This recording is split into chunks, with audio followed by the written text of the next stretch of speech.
The Super Mario Galaxy movie has outgrossed the Super Mario Brothers movie and Zootopia 2 and I believe Disney's Hoppers, in spite of having a lower budget than the Disney films. So we're at the point now where the Mario movies are indeed bigger than Disney. Zootopia 2 was supposed to be the big title that it would never ever be able to beat. Okay, because Mario's not bigger than Disney.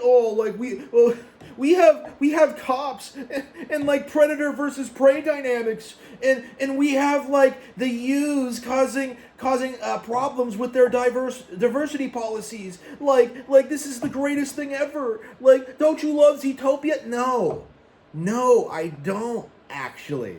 Like, Zootopia is not as good as what Nintendo is doing with the Super Mario Bros. Movie. In fact, no Disney movie is as good as this. You know, I've been going back through my back catalog of Disney films. You know, Coco, not as good as Super Mario Galaxy. I watched Zootopia, not as good as Super Mario Galaxy. I watched Toy Story 5 is not going to be as good. Hoppers isn't as good. And like what we're seeing now is that like everybody in the community is coming out like naming their all-time favorite animated films. Like, the Mario Galaxy movie isn't as good as SpongeBob. And it's just like, if you have to compare Mario to fucking SpongeBob, like, you're reaching for straws, okay? You're just grasping. Like, not only does Mario clear all of that, like, it's going to be a franchise that continues to grow and evolve and become even bigger, okay? Like, it's going to be like a top 20 movie franchise at this point.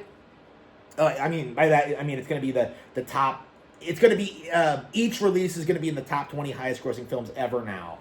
And eventually, it's going to surpass Avengers and Avatar as, like, the highest grossing film franchise on the planet. And I would argue it's already there. The problem is just, like, just the industry. Like, if these movies were allowed to have actual, genuine hype behind it, it probably would have cleared Avatar immediately.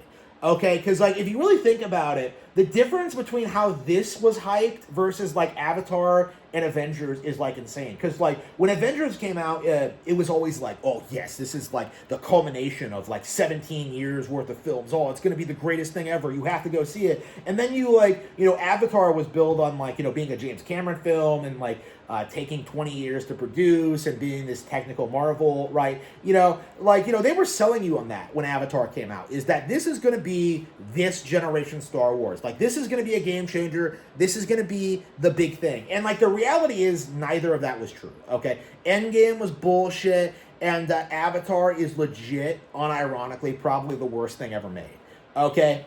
Like, Avatar is pure slop, okay? And when you look at, like, Super Mario Galaxy, where it has better characters, better stories, better action, which I think is something that a lot of people aren't really willing to acknowledge at this point, is that these movies do indeed have the best action out of any animated film that exists.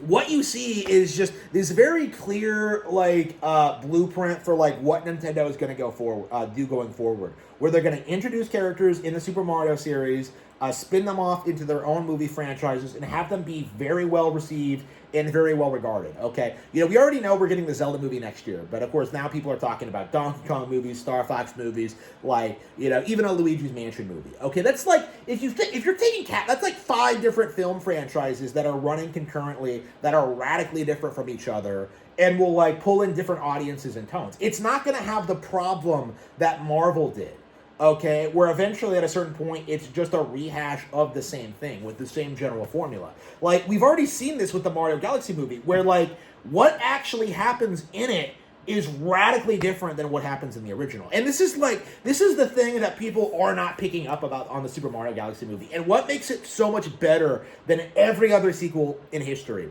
is that it is not a clear rehash of the original. When you look at something like Terminator 2, it's always the same thing. Like, oh yeah, the Terminator's coming to kill them. Like, again, that's it. There's no complexity, there's no nuance, like, there's no evolution or growth of the characters, right? It's just a basic plot that was wrapped up by the second movie, okay?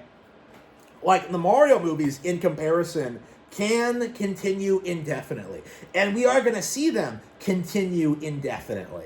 You know, I'm very curious to see like where they go from here when like they start introducing more fringe characters like Daisy and like how they portray her, because like it's very possible that like Daisy's popularity is gonna explode because of this movie. Not that she wasn't already very popular, but she's never been that much in focus in mainline Mario products. So like, you know, she was in Wonder, you know, she's in this. Like I guess she's a first string Mario character now. So like we'll have to see how that plays out. But like. The simple fact of the matter is, like, what we're seeing here is a genuine, like, 10 out of 10 film that's, like, beating everything else at the box office, beating Disney's highest grossing films ever, and yet we're still in this phase where we're supposed to believe that, like, well, my daughter didn't like it, though. Like, it's just, like, so what? Like, so what? Like, the vast majority of people are coming out of this like glowing. They're just so excited. You know, they got to see all their favorite characters. They got this really great plot, you know, great animation, great action. Like, it was a great movie. Better than your favorite movies for sure. You know, and again, we do have to like spell this out for people, is that yes, Mario is indeed bigger than your favorite thing. Okay, like, because, like, this has been the thing that's been happening for decades, and I'm so sick and tired of it, is that we have to go through this process where we have to pretend that, like, Disney is bigger than Nintendo, or that Star Wars is untouchable, and that, like, you know, we have so many other better American brands, and what those slanty-eyed gooks are putting up with. You know, like, the reality is the Japanese put out way better products than we ever have in our entire history. Okay? You know, I read Arsène Lupin versus Sherlock Holmes the other day. Like, it was complete slop compared to, like, Lupin the Third. Okay? Lupin the Third is so much better than that, it's not even really funny. Okay? And Lupin the Third is a knockoff, technically. So again, even the fucking knockoffs are like so much more higher quality and like memorable than like anything we come up with. And like it is like high time that we really start acknowledging that. Like it is just embarrassing seeing someone like Angry Joe just kind of sit there and just be like, oh, the Mario movie, 3 out of 10. Like, nobody wants to go see this. Like, I hope Supergirl does well, though. Like, again, he hasn't even seen Supergirl yet. And yet, like, he's already running damage control for it. And, doing all the, like, putting in all this effort to protect his favorite brand. You know, this is someone who defended Batman v Superman, who defended, like, Man of Steel, someone who, like, you know, like, watched, like, James Gunn's Superman, like, 5 or 6 times until he, like, you know, gaslit himself into thinking he liked it, right? That's the reality of what we're dealing with here. It's just people who won't admit that Mario is bigger than, like, the big American brands. And that's a mindset that we really do have to move past, because it's embarrassing, it's cringy. I've always had, like, a huge amount of contempt for it. Like, it's fine to like Superman. It's fine to like Star Wars for what it is. But, like, to imply that it's bigger, better, and more popular than Nintendo at this stage is just completely delusional. And we're going to see that result in the box office results, okay? Because this was, like, I would argue the last hope for, like, the for the mainstream American film industry, is that Nintendo is never going to infiltrate the box office. They'll never win an Oscar. We'll never give it to them. As if people care. Like, the Oscars mean so little that Hayao Miyazaki won't even show up to accept them in person, okay? Nobody cares about the Oscars. Okay? And, like, they can't hide the box office numbers. They can't hide the audience scores. No matter how hard they try and bombard you with negative reviews for this movie not being diverse and gay enough, the reality is people are loving it. Like, that's the situation we're in now. Where the Super Mario Galaxy movie is outperforming Zootopia 2. It's outperforming the original Super Mario Bros. Movie. And we're still seeing, like, the Hollywood elite plug their ears and refuse to acknowledge what's going on. Is that Nintendo is, in fact, bigger and better than they are.